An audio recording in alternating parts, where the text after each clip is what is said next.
Jak ťa púšťali cez hranice? Měl pas, měl občanku, alebo co měl? Že mňa zatkli na hranicách rovno. Ja vím, dobře, ale počkaj, te pustili z Plzně. Počkaj, stop. Sedel 7 rokov v Plzni. No ja som tu mal trestné stíhanie. A išiel si rovno na Slovensko a prvé, čo ťa hneď zatkli. Lebo ja som mal, A vedel si o tom, alebo nevedel? Ty si to ja som vedel, že tu je trestné stíhanie na mňa, lenže nakoľko som musel ísť na Slovensko, lebo som mal milostenie z Českej republiky.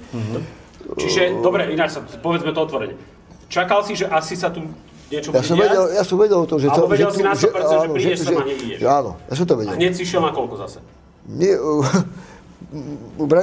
dosadíme sa k tomu. No, poďme, no. Inak životka, dobre, Marko. Čo je? Počkaj, to máme ešte bonusové otázky. Vítame vás, už vás máme. Máme ešte bonusové otázky, ale poďme, dobre.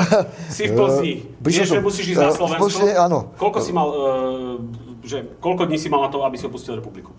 V ten deň, jak ma prepustili, 24 hodín. Aha, 24 hodín. Opustení máš vždycky 24 hodín. Dobre, čiže teraz, vieš, si v Plzni, asi logické na vlak, nie? Áno, dobre. Podcast, ktorý ide riadne hlboko.